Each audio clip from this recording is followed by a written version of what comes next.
It was an ordinary Thursday evening, the kind of night where everything felt almost too still, as if the world was holding its breath. The kitchen was quiet, save for the soft hum of the refrigerator. I stood at the counter, washing the dinner dishes, a mindless task that usually helped clear my head. The day had been long, filled with the usual monotony of running errands, picking up groceries, and making sure everything at home was in order. James, my husband, had left for another one of his business trips. It was becoming routine. The constant traveling had worn on me over the years, the space between us growing until I barely knew the man I was living with. Sometimes, I would come home to find that I had missed him entirely, his scent still lingering in the house, his absence somehow louder than his presence. "Mom!" I snapped out of my thoughts, startled by my son's voice. I hadn't heard him come downstairs. Alex, my 18-year-old, had always been a bit of a night owl, and I was used to him staying up late, but tonight, the house felt so quiet that even the smallest sound seemed amplified. "Yes," I called back, wiping my hands on the dish towel and glancing over at him as he stood in the doorway. His tall, slender figure seemed out of place in the dimly lit kitchen. At 18, Alex was becoming more and more like a man every day, and I wasn't sure how I felt about it. "I'm heading over to Ryan's to study. Shouldn't be too late," he said casually, as though nothing about the night was unusual. I nodded, trying to muster a smile. "Okay, drive safe. Let me know if you need anything." "Will do. Mom, see you later." I watched him head out the door, the sound of his footsteps fading as the front door clicked shut. The silence of the house settled in again, heavier this time. I turned back to the sink, my hands moving absent-mindedly through the suds, the thoughts swirling in my head. Lately, I had been feeling restless. It wasn't just the loneliness of James being gone, it was something deeper. I had been stuck in this routine, in this life where everything felt predictable and static. I couldn't pinpoint when exactly it had started, but the quiet nights were beginning to gnaw at me in a way I couldn't ignore anymore. The emptiness that had always been there was now an aching, constant reminder that something inside me had changed. I wanted more. I needed more. I finished up the dishes, the silence now deafening. I poured myself a glass of wine, maybe more than I should have, but it felt like I needed it. I wandered into the living room and collapsed onto the couch, my mind racing with 1,000 thoughts I didn't know how to deal with. As I sat there, I realized how badly I wanted something, anything, to feel real again. My hands reached for the remote control, and I mindlessly flicked through the channels. There was nothing on, as always. My gaze wandered to the coffee table, where my phone sat today. Without thinking, I grabbed it, unlocked the screen, and started scrolling through old photos. One picture caught my eye: James and me, years ago, at a wedding. We were so happy, so in love. It felt like a lifetime ago.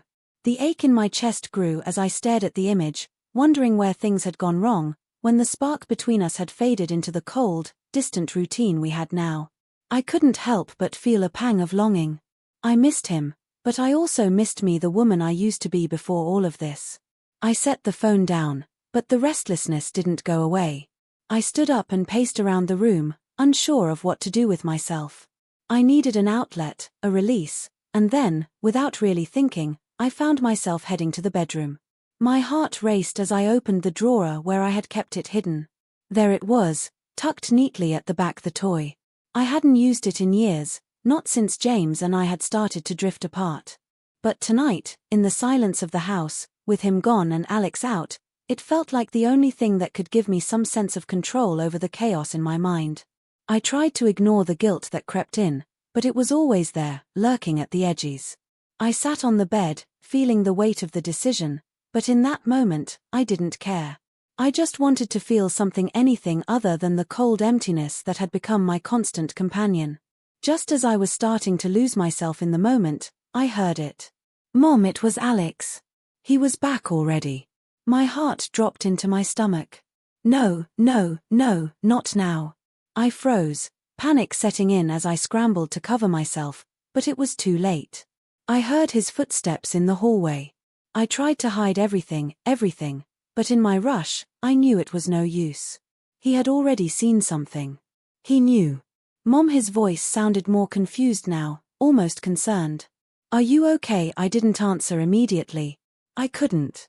The room felt too small, too suffocating, as if the walls were closing in around me. I couldn't even look at him. What was I supposed to say? "I'm fine," I finally whispered, trying to keep my voice steady, but failing miserably. There was a long pause, and then just like that, he appeared in the doorway. He stood there for a moment, his eyes wide as they flicked between me and the bed. I could see the confusion in his expression, the uncertainty of what he had just walked in on. I felt exposed, vulnerable, like he had peeled away every layer I had carefully built up around myself. He hadn't even said anything. He didn't need to. The awkward silence between us spoke volumes. "I didn't know you were back," I finally managed to say, my voice cracking. Alex just stood there, frozen. His face was a mixture of shock and something else, something I couldn't quite place. He glanced at me, then at the bed, then back to me again. His gaze lingered on the bedside table, where the toy had been carelessly dropped. He knew. For a moment, neither of us said anything. The air between us felt thick, charged with an uncomfortable tension that I couldn't break. I wanted to say something, to explain myself, but I had no words. What could I possibly say to make this situation okay? "I'm sorry," I whispered, my voice barely audible. Alex didn't respond right away. He simply nodded and turned to leave. "I'll go back upstairs." I wanted to stop him, to call out, to make this right somehow, but I couldn't. I watched him leave, my heart pounding in my chest.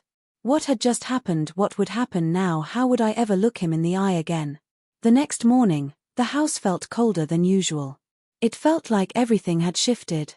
Alex was distant, avoiding me at all costs. He barely spoke to me, and when he did, it was like he was talking to a stranger. The warmth between us was gone, replaced by an awkwardness that made every interaction feel like walking on eggshells.